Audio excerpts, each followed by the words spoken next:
他们是本世纪教科书版的偶像男团，开辟多种娱乐形式几乎没有短板。奇迹的背后是20年的风雨蜿蜒，了解他们就能把半部 K-pop 史看完。今天我们就来聊聊这个影响了一代人及推进偶像文化进程台面上很帅，私下也可以不那么正经的韩流帝王 Super Junior。本期视频主观中带客观，以时间线来讲述，希望粉丝们理性探讨。非 SJ 粉丝的其他家人们也可以在视频中找到一个时代的痕迹。感谢大家观看。2005年11月6日，韩国最大的娱乐公司 SM 在东方神起爆火后，推出了一个崭新的实验性限定组合，也就是活动3个月后就解散，各自去干各自的事业，新的周期再物色新人重组的这么一个有固定名称但人员流动的组合。第一批成员为12人，他们涵盖了舞蹈、演唱到综艺、演戏咖，高矮胖瘦应有尽有。其中这位胖胖的成员神童却是官方领舞担当，可见他们个个身怀绝技。所以从这里开始，他们就开创了最多人数组合的先河，直到 AKB48 出现后才打破了这个记录。他们就是 Super Junior。 超级少年这个名字起初听起来可能有些中二，但和东方神起出道前团名差点被叫五脏六腑比也算正常了。而且时至今日，大部分中韩组合的名称都沿用了这种翻译下来很有趣的名字。刚出道 SJ 组合中最引人注意的还要数唯一一位非韩国人的中国成员韩庚。他虽然不是首位在韩出道的中国人，但他开辟了闯韩组合的外国成员先河。 XO 归国四子王嘉尔、宋茜和著名 SJ 粉丝宋雨琦等，其中雨琦也继承了 SJ 的搞笑属性。很多人可以说都是沿着韩庚开辟的道路在韩国打拼出来的，当然也有进去的。早期韩庚因签证受限，在出道的多个舞台上只能戴面具表演，也受了不少的委屈。所以不管怎么样，前人艰难开的路是不可忘却的。说到这里，其实可能大家已经发现这个组合开辟了很多的先烈，但是仅仅只是一部分，后面会夹杂着给大家介绍。在那个杀马特为主流审美的年代，12个小伙子不甘示弱地搞出了一套铜管造型，唱着每人分不到几句的出道曲，惊艳了大众。多人分派的主诗也得算他们一个。之前所谓的花美男友组合有，但这么多人的花美男组合却是首支，而且还有一个中国人。即便当时通讯网络不像现在这么发达，但是很多的中国年轻人都对他们有所耳闻喜爱。第一张专辑发行在05年，叫做 Super Junior 05，原定计划以此类推，每年更新迭代成员，06年就叫 SJ06 这样。但第一首大火的歌曲并不在第一张专辑里，而是06年推出的单曲。这首歌相信能吊起许多80、90后的 DNA， 在炫舞飞车与美发饰品店中都能听到它。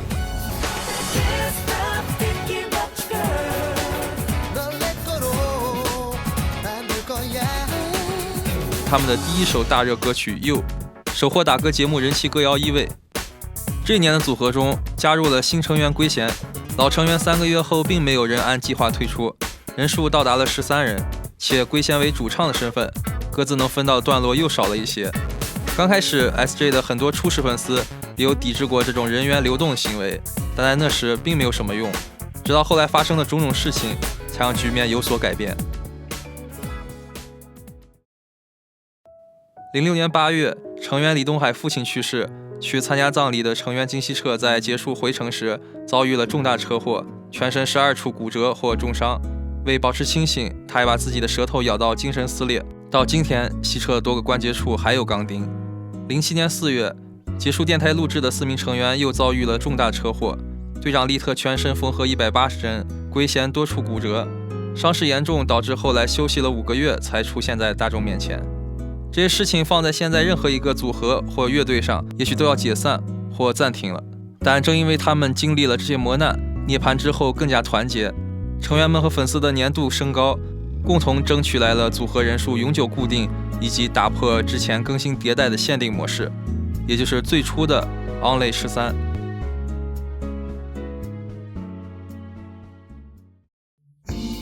更加团结的 SJ 在营业上更上一层楼，组 CP 这一块也是由他们发展振兴的。强特庚彻这些上古 CP 私下关系好到在今天其他很多偶像组合都难以超越。其次就是应援色这一块， SJ 的宝蓝与东方神起的红色都是那个年代的稀有官方应援，发展到今天，不仅很多组合，就连歌手甚至运动员都有了自己的应援色与应援灯。虽然五花八门，但我还是怀念那个时候纯粹的宝蓝色。除此之外，小分队模式也是由他们开创，也就是组合子团体，意在散释满天星，发挥出每个人的长处，来应对不同的音乐市场。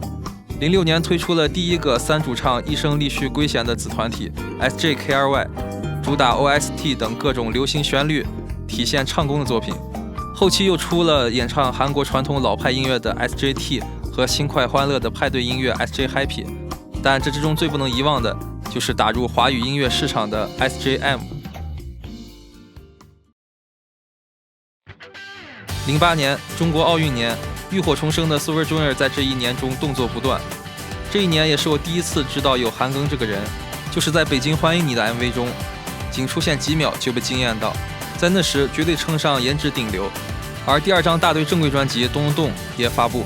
主打延续了1季的摇滚风。而在这首歌的 MV 中，出现了一个拉小提琴的新面孔，这个人就是后来大家熟知的刘宪华大华 Harry。 起初公司想着 Harry 也是候补成员，但规则改变后， Harry 只能另走一条路，那就是在同年以 Super Junior M 成员身份出道。 SJM 专为华语市场打造，由韩庚带队的5位初始成员加大华和另一个人周密组成。在上行的08年从湖南卫视出道，首张专辑主打就一举爆火，相信那是看过 OPPO 手机广告的小伙伴肯定记得这首歌。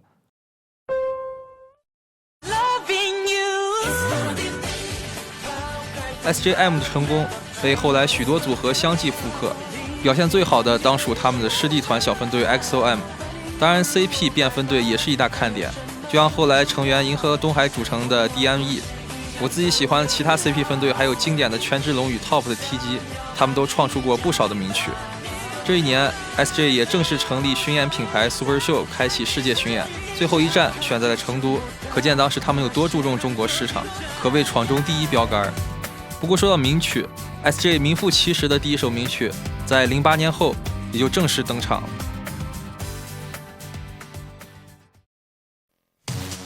09年东海听完即将要出的新专辑后说，这次再不大火就回家捕鱼，看来他对这一年的歌曲非常有信心。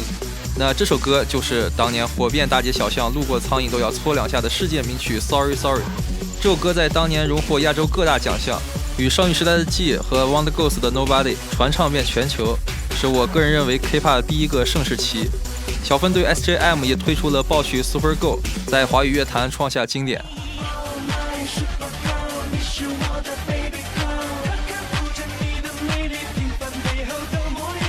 那时上小学的我，也是在同学的推荐下听了这些歌，给我幼小的心灵大大的震撼。怎有这么帅气带感的音乐，尤其力旭的嗓音如此抚慰人心。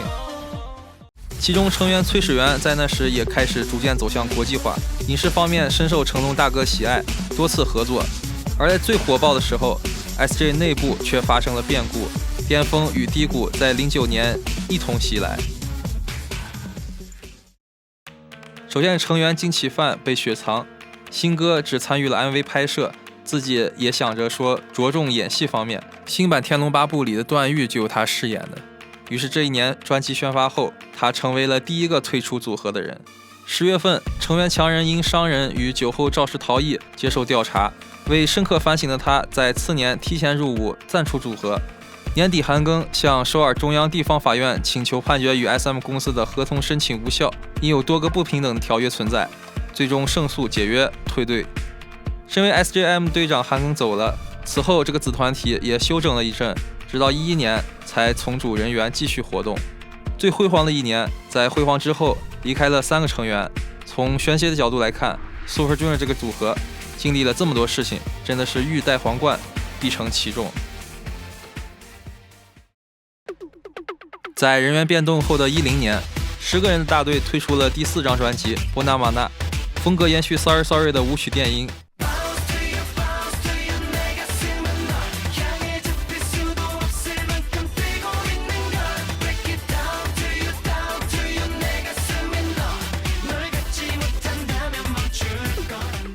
11年推出了第5张专辑《Mr. Simple》，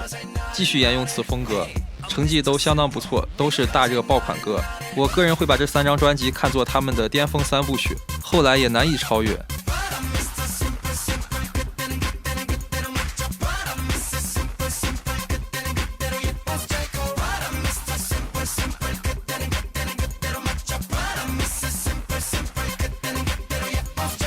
在之后 Super Show 巡演也冲到了南美，是为 K-pop 开辟南美市场的第一支组合。